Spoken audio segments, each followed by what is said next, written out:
Check, check. 1, 2, 3, 4. Let's go. All right, CFL, I always joke, Jorgen Hus stands for cash flow low. So let's tell them what you do in the off season because you get a family to support now. Yeah, that's right. I've been a mortgage broker for 6 years now. So I just had my 6-year anniversary. So I'm enjoying doing that, and it definitely keeps me busy when I'm not on the field.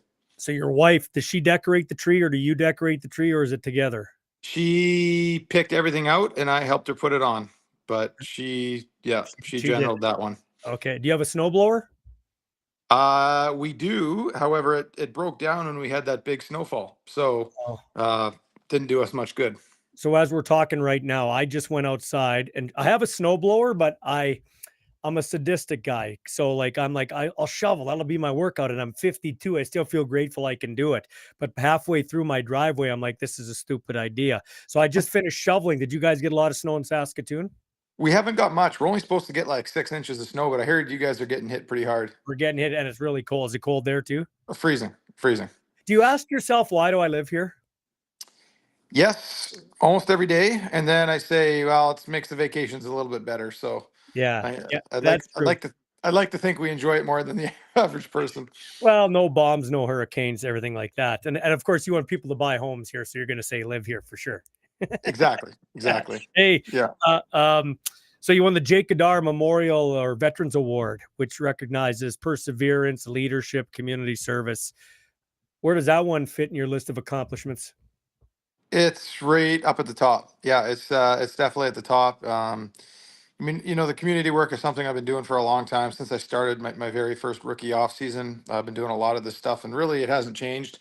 Fortunate to get recognized for it now, but that's not why I do it. That's not why I believe any of us do it.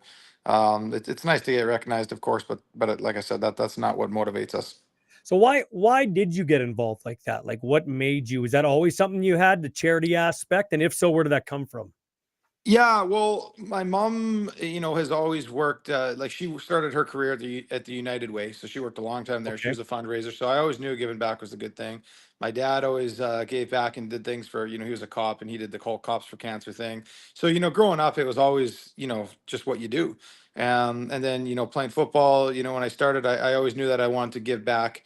So and I feel like football's given me such so much in my life that it's the least I can do is give back. And we got the time to do it. Like our days, Ballsy, as we got the time to do it. So, I think there's responsibility there.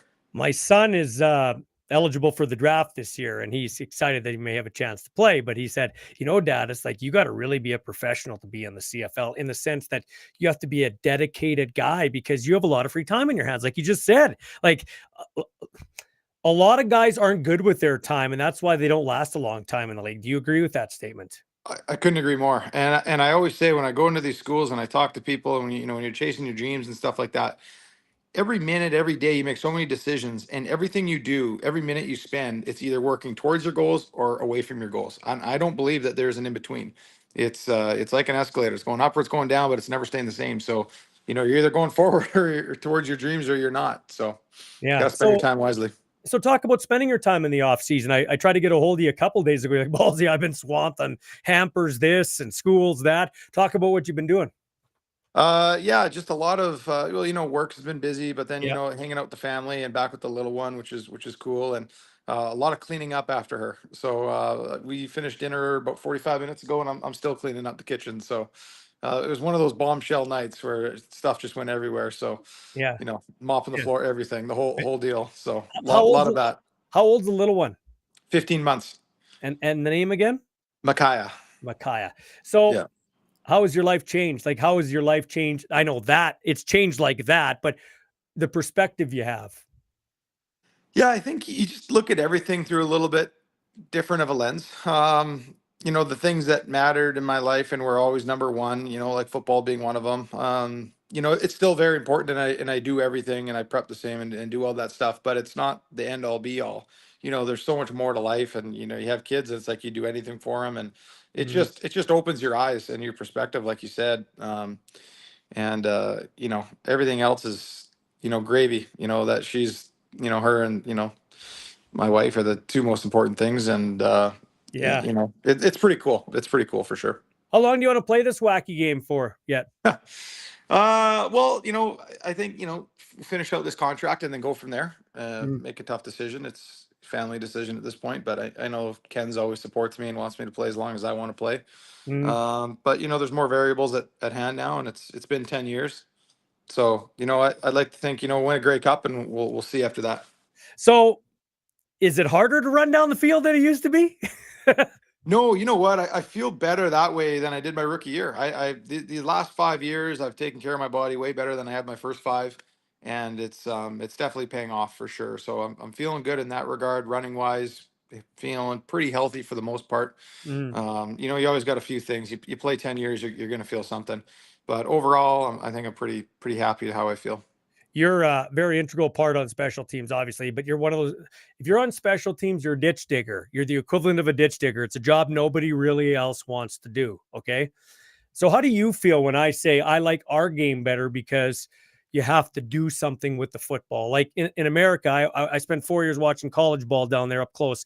It's boring as shit. You run down 60-yard sprint for a fair catch or a touchback, or at least in our game, you got to do things. But I'm talking to a guy that puts his body on the line. I know they can't hit you when you long snap, but you got to go down and try to make a tackle.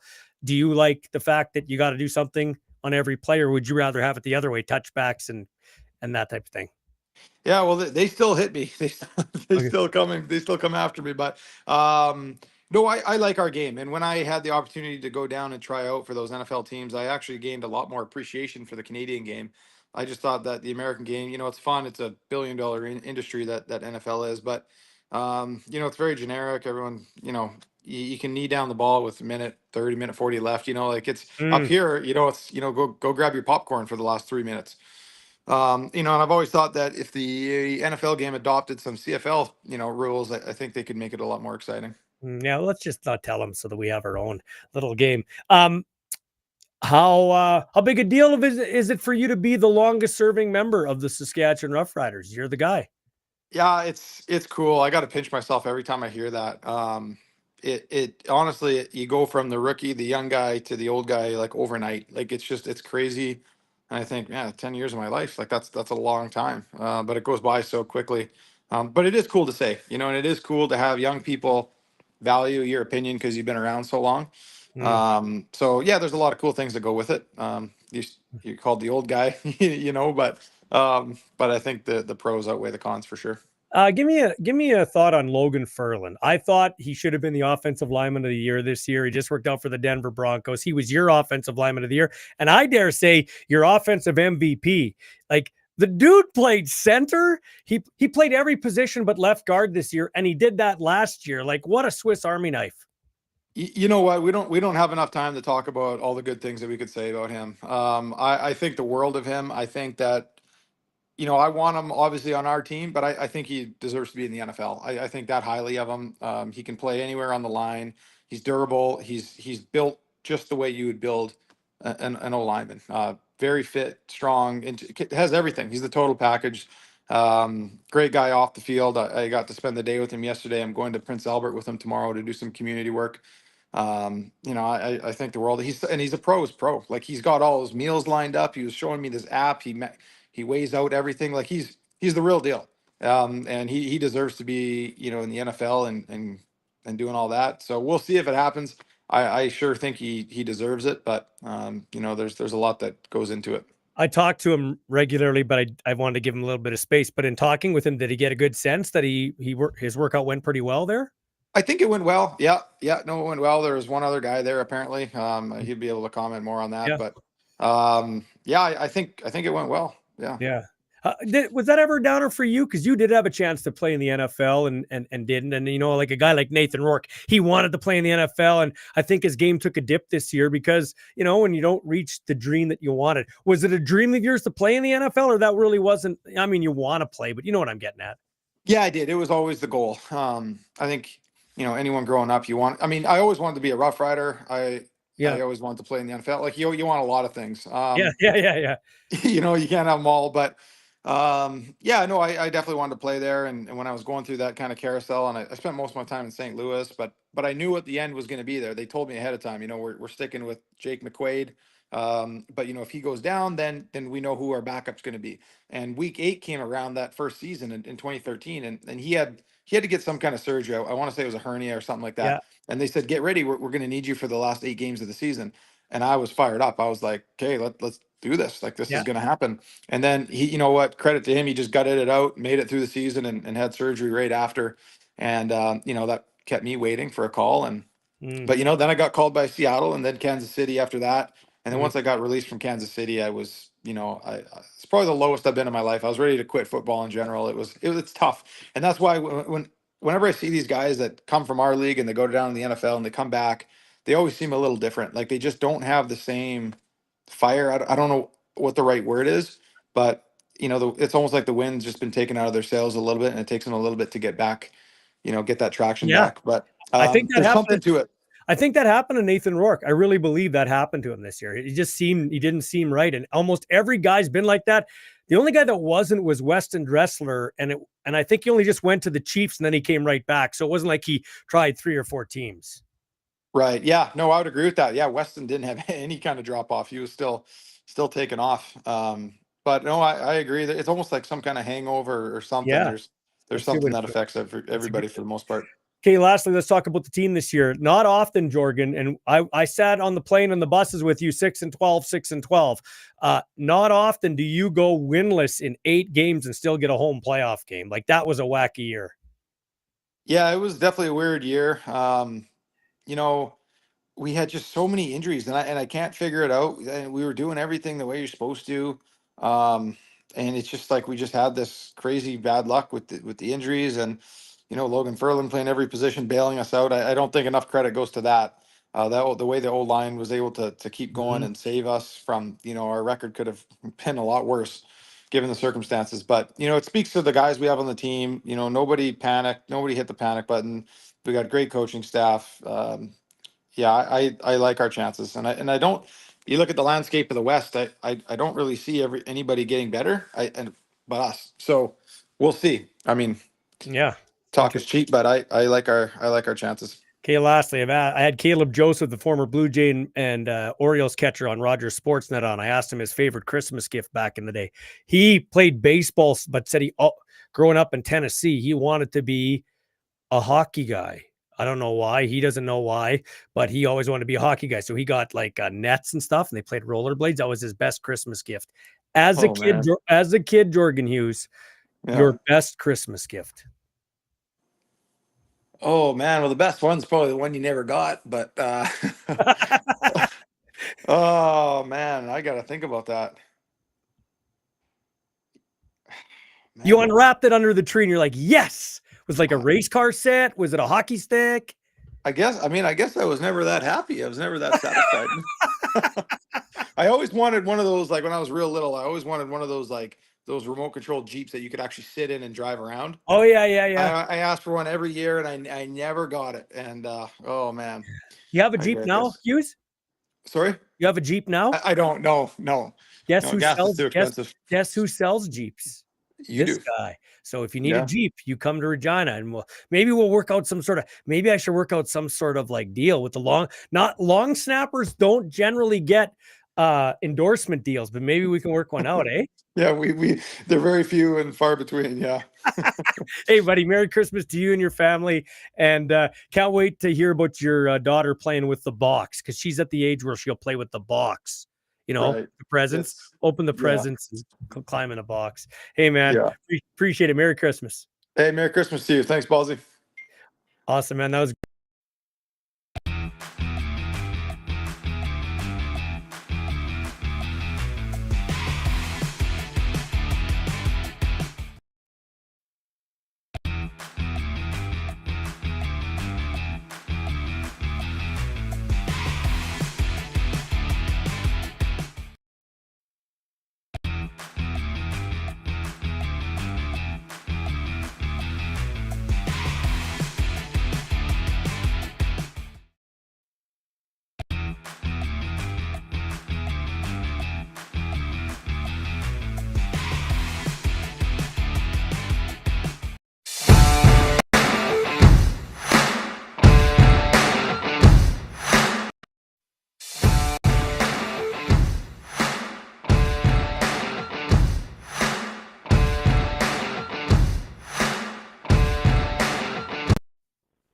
Okay, when you hooked up with me, I was watching an old YouTube video of Philip Rivers. Don't ask me why, but every once in a while I go down the rabbit holes.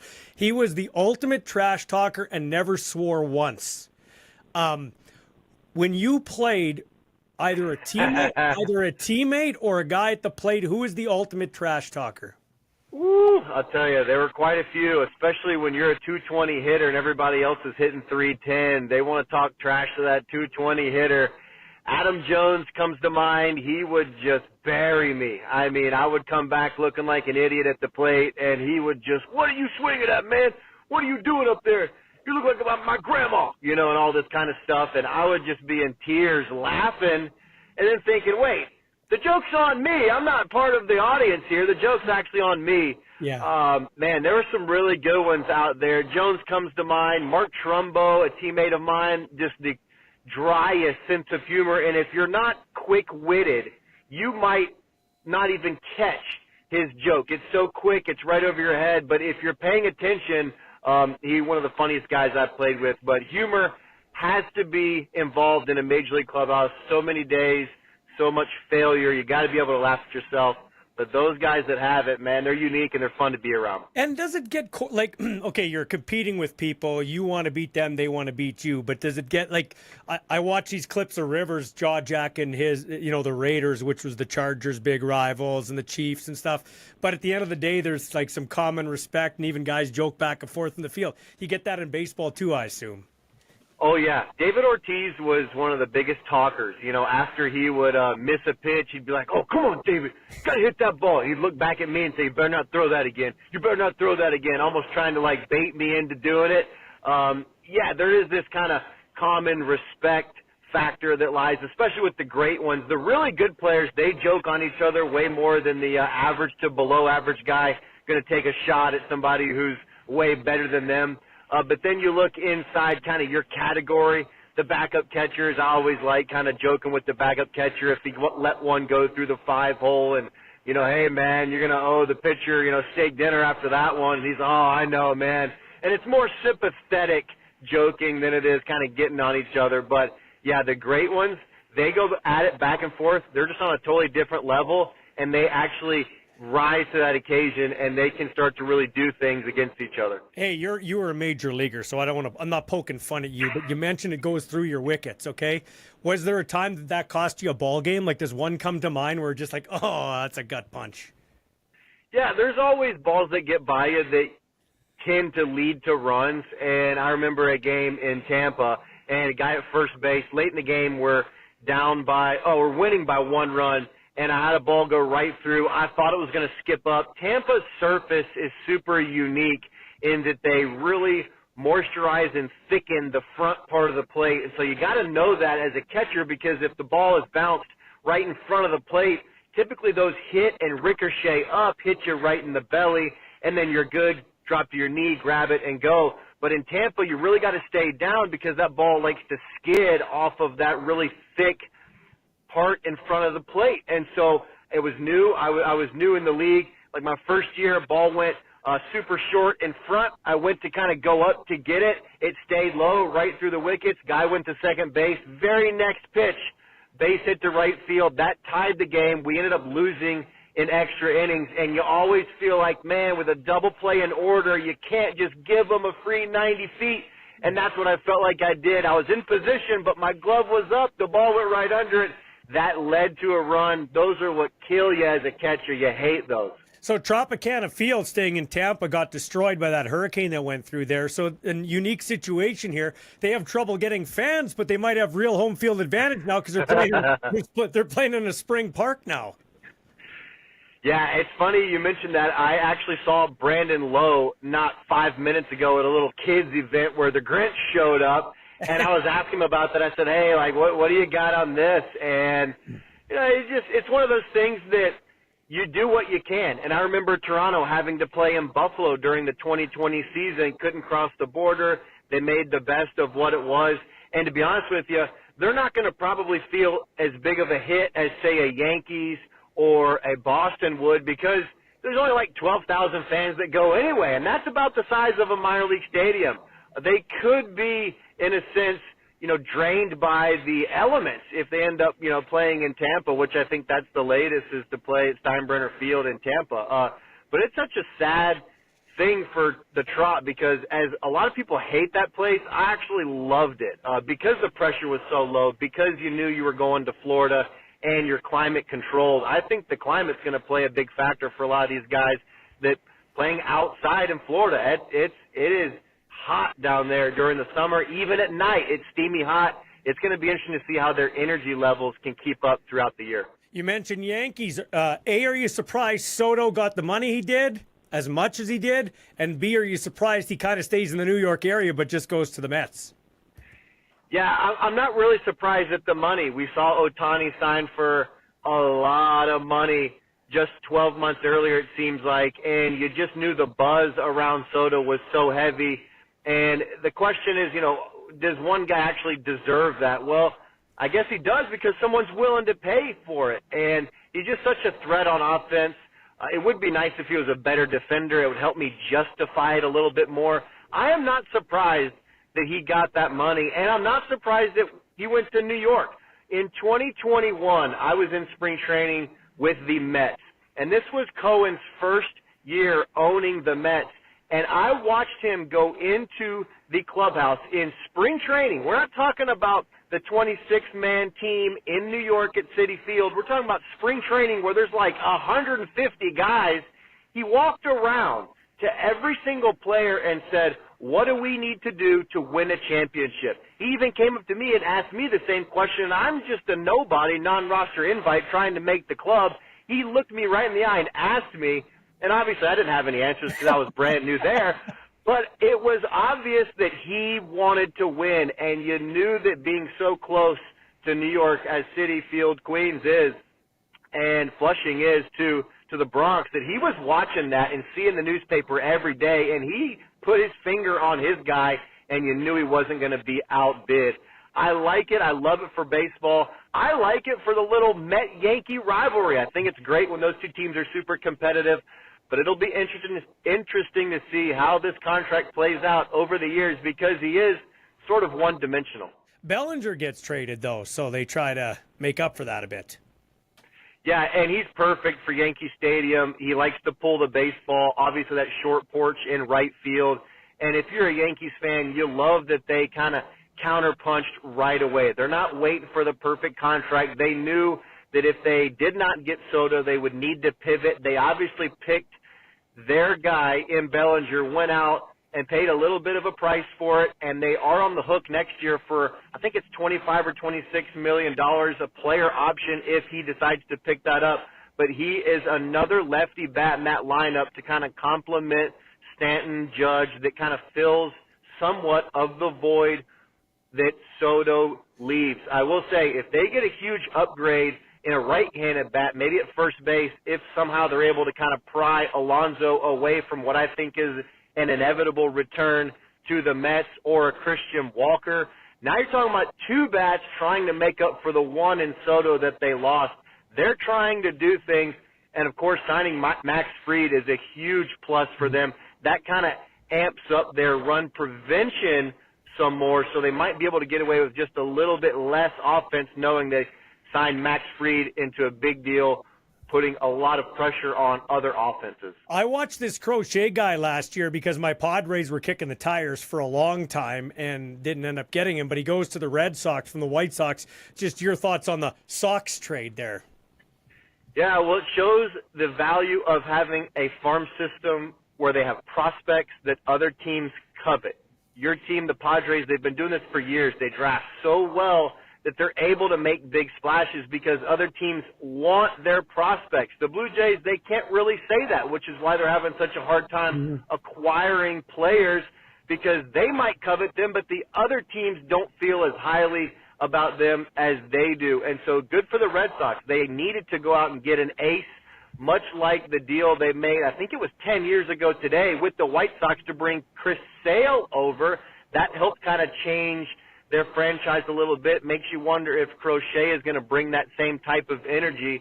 Former #1 pick out of the University of Tennessee, the great state of Tennessee, and he went to the big leagues right away. I can't think of a guy that was drafted and then 2 or 3 months later makes his debut. He was drafted in 2020, made his debut in 20.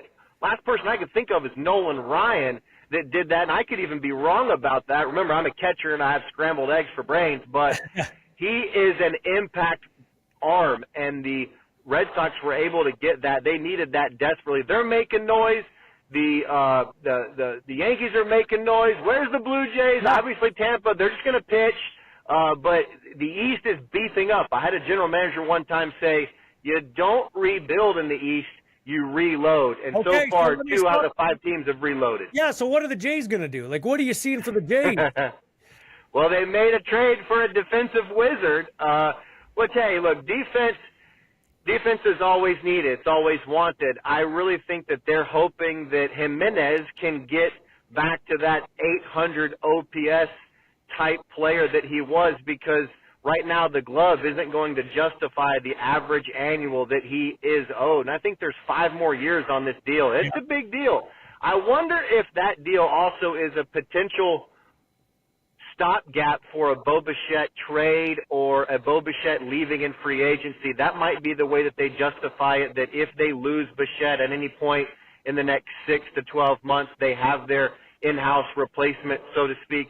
But the Blue Jays have some big needs. I think if they sign Santander, it will do a lot to kind of quiet the fan base. But I will tell you, I'm on a text chain with quite a few of the Sportsnet personalities, and it is a running joke that we are sitting here waiting and waiting and waiting when it seems like everyone else in the East is making noise. So I think the Blue Jays need to act and act quickly so they don't get caught dumpster diving for everyone else's scraps. Okay, so I like what baseball's done. The pitch clock, limiting how much you can throw back to first, how often you can change pitchers. I think they've made some good moves. But can we just leave the game alone? Rob Manfred kind of floated out this golden bat rule.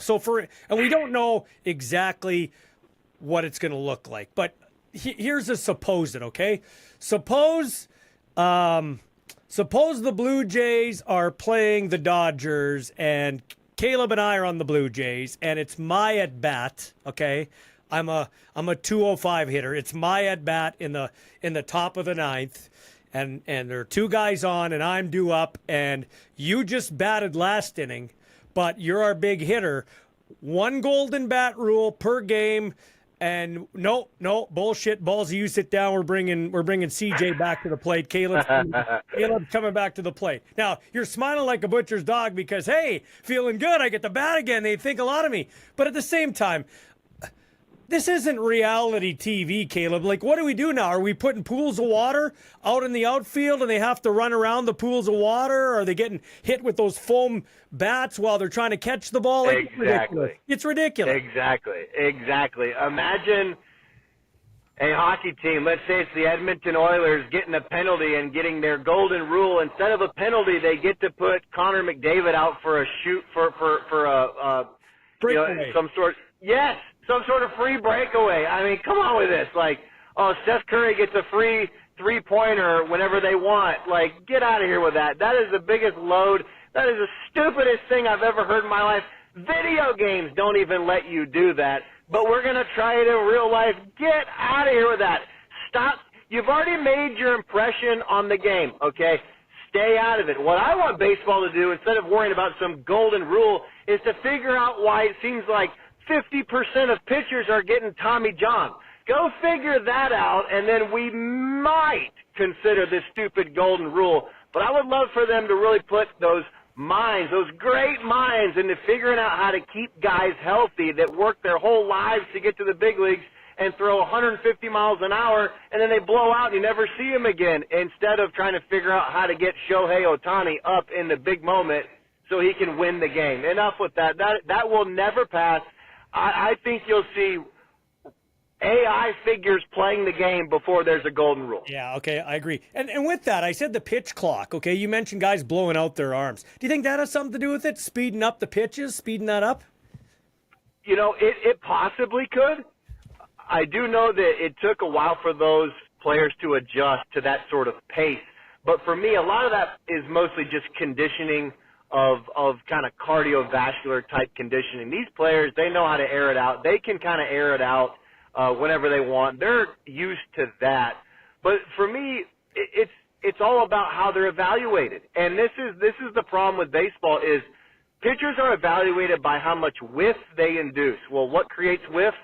Velocity, spin rate on breaking balls, all of these types of things. So players now are trying to go for whiff. They will always gravitate to how they're being paid. Well, until we start paying pitchers for innings pitched and go to some more traditional type ways of evaluating pitchers, you're going to see relievers coming in and airing it out every single time. Now, if they're paid for a low ERA with few strikeouts, but they get outs because they locate and maybe take off 4 or 5 miles an hour, you might start to see a difference in health. But when players are now judged on velocity, spin rate, especially these hard breaking balls, it's putting a ton of stress on the body, and it can't handle it. So I do think a lot of the rules that they have implemented have worked. I would love for them to work on keeping players healthy. It takes too long to get to the big leagues. You work too hard. And I know Tommy John is a successful surgery that a lot of guys can come back from, but you're just losing valuable time in your playing career. Okay, 3 more quick questions for you. So I got you on here because I like watching baseball early. Well, I like watching when my team's good, but I usually like watching it early because, we're getting through you call it the dog days of summer, but the hellacious cold days of winter. So it signals that we're getting out of winter. So I like watching early baseball and, of course, the playoffs. I got you on because I just shoveled 4 inches of snow and it's minus 32 degrees Celsius with the wind chill outside. Okay. And you're sitting in this, you're in your vehicle with your vest on all GQ just because, I don't know, you're trying to make me feel good that it might be cold in Nashville, Tennessee. Have you ever shoveled snow? That's my question. Yes, I have. And it's not as easy as it looks because underneath at the bottom layer for us, here in Nashville is ice. Yes. And man, ice is heavy. It's really heavy. And I've broken ice with my feet and my waders when trying to chase ducks out in Arkansas and trying to move the ice. That's tough. But shoveling snow, I have a very steep incline to get kind of into my property. And so you gotta get it off somehow. And I'll tell you what, I started using salt because I thought, I want to shovel. That seems like a real manly thing to do. I saw the scary guy on Home Alone doing it. It seemed really cool and made him look strong. But then I got out there and it was like, stick, and oh no. So I'm shoveling the top layer off, which is pretty heavy to begin with. And then I got this ice. What in the world am I supposed to do?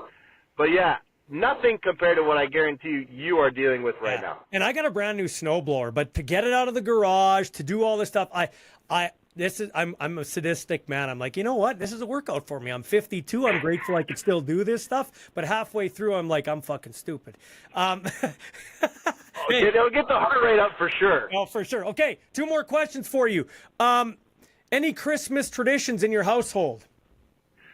Well, we have this thing called Elf on the Shelf. I'm not sure if it is kind of taken over in Canada. That is really cool, seeing the kiddos react to the Elf on the Shelf. My wife loves to elongate Christmas Day as much as possible. So we literally take 10 minutes for each present, and it's this long, drawn-out process. But I would say, tradition-wise, I think the Elf on the Shelf is kind of the biggest, more tradition that we do. We have quite a few family events that we do, and that's where kind of the traditions come in when I meet up with my brother and my sister, et cetera, et cetera. Yeah. But just inside of our family, we do have the stockings, and we open those first. And there's an order to the madness, but man, I'll tell you, by the end of the whole Christmas Day ordeal, it seems like it's 4 p.m, and I'm like, I'm hungry. Is there any presents that I can eat? Because I need to open something up. But the Elf on the Shelf is by far my favorite little tradition because that's kind of drawn out. That's 30 days or whatever, 25 days of it drawn out. That's super fun for us. How old are your kids?